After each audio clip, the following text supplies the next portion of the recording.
এই যে নাগামরিচের গাছটা দেখতে পারতেছেন, এর একটা বিশেষ ট্রিটমেন্টের প্রয়োজন। এই ট্রিটমেন্টটা না করলে এই গাছটা ভালো ফলাফল পাওয়া যাবে না। সেই ট্রিটমেন্টটা হচ্ছে, আমি গাছটা সরিয়ে নিয়েছি, একটা উঁচা জায়গায় রেখেছি যাতে আপনাদের ভালো করে দেখাতে পারি। এই গাছটা দেখেন, পাতাটা এত ঘন যে এটার বংশ বিস্তারই হচ্ছে না। ক্যামেরায় ভালোভাবে দেখানো যাচ্ছে কিনা জানি না। দেখেন এত ঘন পাতা, এবং যে কুশিগুলা বেরিয়েছে সেই কুশিগুলাও কিন্তু, ওইটা এই সাইড থেকে দেখায়, সেই কুশিগুলাও দেখেন কতটা ঘন। এই একটা কুশি, এটার উপরে একটা কুশি, এখানে আর একটা কুশি, মানে প্রতিটা পাতার গাছ সাইড থেকে এই যে একটা পাতা, একটা পাতা, একটা পাতা, এই প্রত্যেকটা পাতার মধ্য থেকে একটা করে কুশি বেরিয়েছে। এখন বিষয়টা হচ্ছে, এইভাবে যদি থাকে এই গাছটা, তাহলে কিন্তু এই গাছটা থেকে ভালো ফলাফল পাওয়া যাবে না। ফুল, ফল এমনকি মরিচ কোনোটাই ভালোভাবে পাওয়া যাবে না। এটার এখন যেটা আমাদের করণীয়, একটা চাকু বা একটা সিজার, কেসি কিছু একটা নিতে হবে। নিয়ে এই নিচ থেকে এবং মাঝখান থেকে, এবং এই মাঝখান থেকে বেশ কয়েকটা কুশি এবং পাতা ছাঁটাই করে দিতে হবে। আমি দেই, আপনারা দেখেন। যদি আপনাদের এরকম থাকে, আপনাদের এটা যে কোনো গাছের হতে পারে, যদি এরকমই হয়ে থাকে, এরকম জঙ্গলের মতন অবস্থা হয়ে থাকে, দেখেন গাছ কিন্তু বেশি বড় না। আমি গাছের হাইটটা একটু দেখাই। দেখেন 1 বিঘা তো না, 1 বিঘা তো কিন্তু গাছের হাইট না, 6 থেকে 8 আঙ্গুল হবে। এর ভিতরে এই অবস্থা, মানে 10-12টা কুশি অলরেডি বেরিয়ে গেছে।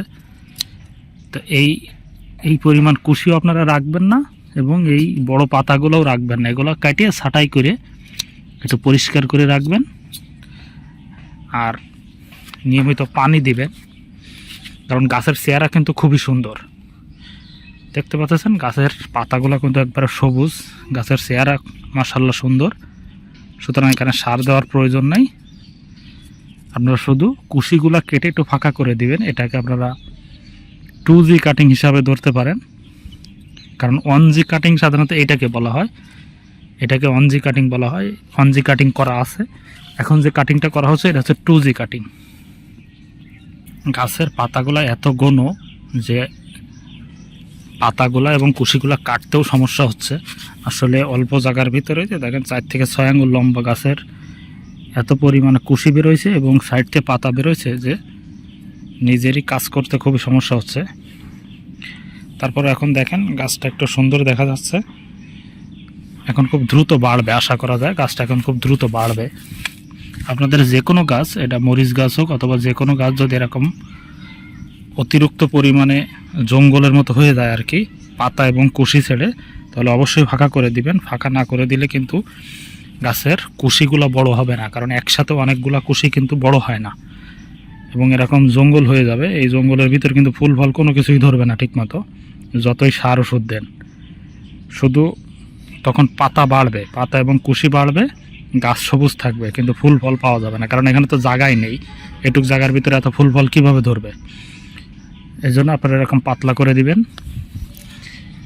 আর যদি দেখেন কোনো পাতা নষ্ট আছে, মরা আছে, অবশ্যই এই যে সাদা সাদা যে দাগগুলো দেখতে পারতেছেন, এগুলো আমি স্প্রে করেছিলাম, ছত্রাকনাশক দিয়ে স্প্রে করেছিলাম, কারণ এর পাতাগুলো কুকড়ে গেছিলো, এই জন্য এরকম দেখা যাচ্ছে।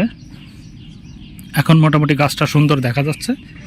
এখন গাছটার জায়গায় আবার এটাকে বসিয়ে দিব, এবং মাটি, এই যে নিচে যে মাটিটা দেখতে পাচ্ছেন, এই মাটিটা হালকা শুকনো মনে হচ্ছে। সুতরাং আজকে পানি দিব না, যেহেতু এখন শীত মৌসুম। পানি দিব 2 থেকে 3 দিন পর পর। আপনারাও এটা করবেন। এই দেখেন এখানে একটু সার দিয়ে রেখেছি বেশ কয়েকদিন আগে, মাঝে মাঝে আমি এখানে পানি দিই আর কি, কারণ গাছ ছোট। এখানে যদি আমি অতিরিক্ত সার দিই এবং সেই সারের উপর পানি দিই, তাহলে এই পানিটা এই শিকড়ের গোড়ায়, গাছের গোড়ায় যখন শিকড়ে চলে যাবে, তখন কিন্তু এটা শিকড় পচে গাছটা মারা যাবে। এই জন্য টবে গাছের যত্নটা খুব খেয়াল করে নিতে হবে এবং গুরুত্ব সহকারে দেখতে হবে বিষয়টা। আমি কিভাবে কাজ করি, কিভাবে সমস্যাগুলো সমাধান করি প্রত্যেকটা গাছের, শাক সবজির, ফলমূলের, সে সকল ভিডিও আমি আপলোড করে থাকি, যাতে আমারটা দেখেও আপনারা করতে পারেন। কারণ সমস্যাটা পড়লে সমাধান করাটা তখন একটু টাফ হয়ে যায়। ঠিকঠাক মতো যদি ঠিক টাইমে যদি সমাধান করা না যায়, তাহলে আমাদের শখের গাছটা কিন্তু নষ্ট হয়ে যেতে পারে। এজন্য আমার চ্যানেলটা সাবস্ক্রাইব করে রাখতে পারেন। আমি সময় মতো খুব গুরুত্বপূর্ণ ভিডিও আপলোড করে থাকি, আপনারা সেটা দেখে উপকৃত হতে পারেন।